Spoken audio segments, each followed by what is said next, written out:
ಕಳೆದ ಒಂದು 35 ವರ್ಷಗಳಿಂದ ಮಾದಿಗ ಸಮುದಾಯ ತನ್ನ ಜನಸಂಖ್ಯೆಗೆ ಅನುಗುಣವಾಗಿ ಮೀಸಲಾತಿ ದೊರೆತಿಲ್ಲ. ಮೀಸಲಾತಿಯನ್ನು ಒಳ ಮೀಸಲಾತಿ ಮಾಡಿ ವರ್ಗೀಕರಣ ಮಾಡಿಕೊಡ್ಬೇಕು ಅಂತೇಳಿ ಆಗ್ರಹಿಸಿ ಹೋರಾಟವನ್ನು ಮಾಡ್ಕೊಂಬಂದಿದ್ದೀವಿ. ನಮ್ಮ ಒಂದು ಹೋರಾಟಕ್ಕೆ ಆಂಧ್ರದಲ್ಲಿ ಮಂದಕೃಷ್ಣ ಮಾದಿಗ ಅಂತಿದ್ದಾರೆ, ಭಾಳ ದೊಡ್ಡ ಲೀಡ್ರು. ಅಲ್ಲಿ ಒಳ ಮೀಸಲಾತಿ ಜಾರಿಯಾಗುತ್ತೆ.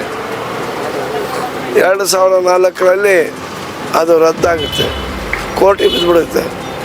ಕೋರ್ಟ್ ತೀರ್ಮಾನ ಆಗೋವರೆಗೂ ಯಾವ ಸರ್ಕಾರವೂ ಮಾಡೋಂಗಿರಲಿಲ್ಲ.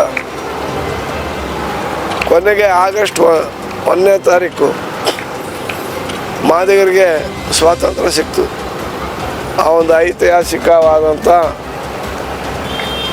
ಸುಪ್ರೀಂ ಕೋರ್ಟಿನ ತೀರ್ಪು ಒಳ ಮೀಸಲಾತಿಯನ್ನು ಮಾಡಬಹುದು ಅಂತಕ್ಕಂಥ ಒಂದು ಅಧಿಕಾರವನ್ನು ರಾಜ್ಯ ಸರ್ಕಾರಕ್ಕಿದೆ ಅಂತ ಹೇಳ್ತು. ನಾನು ಏನು ಹೇಳಿದ್ದೇನೆಂದರೆ, ನಾವು ಯುಗಾದಿ ಹಬ್ಬನೂ ಕೂಡ ಮಾಡಲಿಲ್ಲ. ನಾವು ನಮ್ಮ ಕುಟುಂಬದಲ್ಲಿ ಯಾರು. ನಂದೊಂದು ಬರ್ತ್ಡೇ ಇತ್ತು 70 ವರ್ಷದ್ದು. ಬೆಂಗಳೂರು ಪ್ಯಾಲೇಸ್ ಗ್ರೌಂಡ್ನಲ್ಲಿ ಮಾಡ್ಬೇಕಂತ ನನ್ನ ಸ್ನೇಹಿತರೆಲ್ಲ ಮಾಡ್ತಾಯಿದ್ರು. ನಾನು ಅವ್ರಿಗೆ ಹೇಳಿ, ಇಲ್ಲಪ್ಪ ನಾನು ಭಾಗವಹಿಸಲ್ಲ, ಇದು ಆಗೋವರೆಗೂ ಯಾವುದೇ ಸಂಭ್ರಮಿಸೋಲ್ಲ. ಇದಾದಮೇಲೆ ಒಂದೇ ಸರ್ತಿಗೆ ವಿಜಯ ಉತ್ಸವನ ಆಚರಿಸೋಕ್ಕೆ ನಾನು ಮುಂದಾಗ್ತೀನಿ. ಅಲ್ಲಿವರೆಗೂ ಯಾರು ಕೂಡ, ನಾನು ಒಬ್ಬನೇ ಅಲ್ಲ, ಇಡೀ ಮಾದಿಗ ಸಮುದಾಯ ಯಾವುದೇ ಗುಂಪು ಕಟ್ಟೋದಾಗಲಿ ಸೇರೋದಾಗಲಿ ಸೇರಬಾರ್ದು. ಪ್ರತಿಯೊಂದು ಹಳ್ಳಿಯಲ್ಲಿದ್ದು ಈ ಸಮೀಕ್ಷೆ ಕಾರ್ಯದಲ್ಲಿ ಒಬ್ಬರು ಕೂಡ ಮಿಸ್ ಆಗದಂತೆ ಎಲ್ಲರನ್ನು ಕೂಡ ಸೇರಿಸುವಂಥ ಕೆಲಸನ ಎಲ್ಲ ಮಾದಿಗ ಸಮುದಾಯ ಮಾಡಬೇಕು ಅಂತೇಳಿ ಕರೆ ನೀಡಿದ್ವಿ. ಈಗ ನಾನು ಎಲ್ಲ ಕಡೆಗೆ ಹೋಗಿ ಬರ್ತಾಯಿದ್ದೀನಿ. ಎಲ್ಲ ಕಡೆಗೆ ನಮ್ಮ ಜನ ಹಳ್ಳಿಯಲ್ಲಿ ಮಾಡಿಸ್ತಾ ಇದ್ದಾರೆ. ಭಾರತ ದೇಶದಲ್ಲಿ ಕರ್ನಾಟಕದಲ್ಲಿ ಈ ಪರಿಶಿಷ್ಟ ಜಾತಿ ಪರಿಶಿಷ್ಟ ವರ್ಗಕ್ಕೆ SCP TSP ಅಂತಕ್ಕಂಥ ಒಂದು ಕಾಯ್ದೆನ ನಾನು ಮಂತ್ರಿಯಾಗಿದ್ದಾಗ ತಂದೆ. ಇವತ್ತು 40,000 ಕೋಟಿ ರೂಪಾಯಿ ಅವರ ಕಲ್ಯಾಣಕ್ಕೋಸ್ಕರ ಬಳಸಬೇಕು. ಆಮೇಲೆ ಗುತ್ತಿಗೆಯಲ್ಲಿ ಮೀಸಲು 2 ಕೋಟಿ ವರ್ಷ ಹಣ ಖರೀದಿ ಮತ್ತು ಗುತ್ತಿಗೆಯಲ್ಲಿ SC STಗಳಿಗೆ ಮೀಸಲಾತಿಯನ್ನು ಕಲ್ಪಿಸಿಕೊಟ್ಟಿದ್ದಾರೆ. SC STಗಳು ಏನಾದ್ರು ಇಂಡಸ್ಟ್ರಿ ಮಾಡ್ತೀವಿ ಅಂದರೆ ಇಂಡಸ್ಟ್ರಿಯಲ್ ಶೆಡ್ಗಳಿಗೆ 75% ಸಬ್ಸಿಡಿ. 20 ಕೋಟಿವರೆಗೂ ನೀನು ಏನಾರು ಬಿಲ್ಡಿಂಗ್ ಕಟ್ತೀನಿ ಅಂದರೆ 4% ಸಾಲ ಕೊಡ್ತಾರೆ. ಬಿಲ್ಡಿಂಗಿಗೂ ಕೂಡ ಸಬ್ಸಿಡಿ ಕೊಡ್ತಾರೆ. ಪೌರ ಕಾರ್ಮಿಕರು ರಾಜ್ಯದಲ್ಲಿ ಇರ್ತಕ್ಕಂಥ ಅವ್ರಿಗೆ ಈ ಗುತ್ತಿಗೆ ಆಧಾರದ ಮೇಲೆ ಅವ್ರನ್ನ ಕೆಲಸ ಮಾಡಿಸ್ಕೊಳ್ತಾಯಿದ್ರು. ಜೀತ ಪದ್ಧತಿ, ಆ ಗುತ್ತಿಗೆ ಪದ್ಧತಿಯನ್ನು ರದ್ದು ಮಾಡಿ ನೇರವಾಗಿ ಇವತ್ತು ಪುರಸಭೆ, ನಗರಸಭೆ, ಕಾರ್ಪೊರೇಷನ್ಗಳು ಅವ್ರಿಗೆ ಬ್ಯಾಂಕಿಗೆ RTGS ಮಾಡ್ತಾಯಿದ್ದಾರೆ. ಆಮೇಲೆ ಅವ್ರಿಗೆ ಕಾಯಂ ಮಾಡ್ತಾಯಿದ್ದಾರೆ.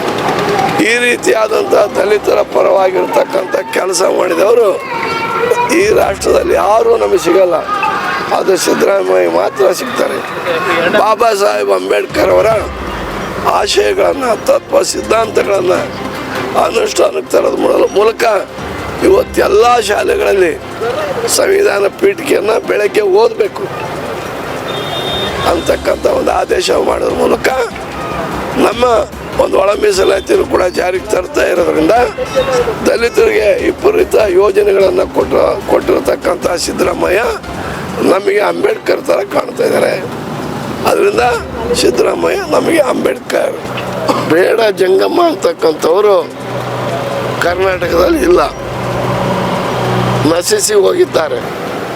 ಈ ಅಲೆಮಾದಿಗಳು ಸೌಲಭ್ಯವನ್ನು ಅಪಹರಿಸುವಂಥ ಕೆಲಸಕ್ಕೆ ಮುಂದಾಗಿರ್ತಕ್ಕಂಥದ್ದು ನಾವು ಉಗ್ರವಾಗಿ ಖಂಡಿಸುತ್ತೇನೆ.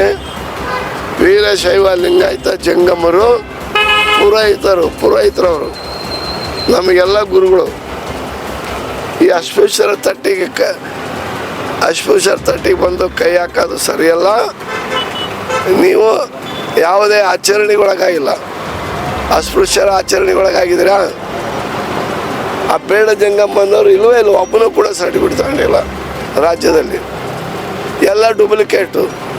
ಯಾವ್ಯಾವನು ಅವ್ರಿಗೆ ಡೂಪ್ಲಿಕೇಟ್ ಸರ್ಟಿಫಿಕೇಟ್ ಕೊಡ್ದೇನೋ ಎಲ್ಲ ತಹಸೀಲ್ದಾರರು ತಕ್ಷಣ ಸಸ್ಪೆಂಡ್ ಮಾಡಬೇಕು, ಜೈಲಿಗೆ ಹಾಕಬೇಕು ಅಂತೇಳಿ ನಾವು ಆಗ್ರಹಿಸ್ತೀವಿ. ಆ ಒಂದು SC ಪಟ್ಟಿಯಿಂದ ಬೇಡ ಜಂಗಮನ ತೆಗೆದು ಬಿಸಾಕಬೇಕು, ತೆಗಿಬೇಕು ಅಂತಂದೇಳಿ ನಾವು ಆಗ್ರಹಿಸಿ ಹೋರಾಟ ಮಾಡ್ತೀವಿ. ಜೂನ್ ತಿಂಗಳಲ್ಲಿ ಬರಲೇಬೇಕು. ಈಗ ಜೂನ್ 1ನೇ ತಾರೀಕು ಇದಾಗುತ್ತೆ. ಇದನ್ನು ಒಂದು 15 ದಿನ ಅನಾಲಿಸಿಸ್ ಮಾಡ್ಬೋದು. ಆಮೇಲೆ ಅದಕ್ಕೇನು ಬೇಕನ್ನ ಸಿದ್ಧತೆ ಮಾಡ್ಕೊಂತ